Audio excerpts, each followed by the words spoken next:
Жаңа ғана Сингапурда жаңбыр жауды. Бірақ таңғалатын жағдай қараңыздаршы. Ондай шылқып жатқан жер жоқ. Су болып, я. Неге білесіздер ме? Өйткені бұл кісілерде жер асты құбырлары керемет жолға қойылған. Қараңыздаршы. Бағанан бері жауған жаңбырдың суы осылайынан ағып кетіп жатыр. Ал жердің бетін қарасаңыздар, ондай су көрінбейді.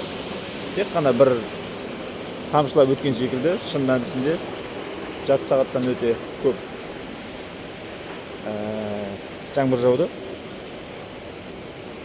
Алайда оның ешқандай мына жерде ондай болғаны көрінбейді.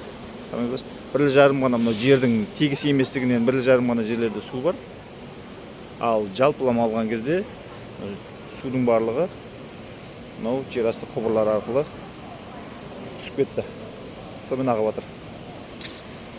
Керемет,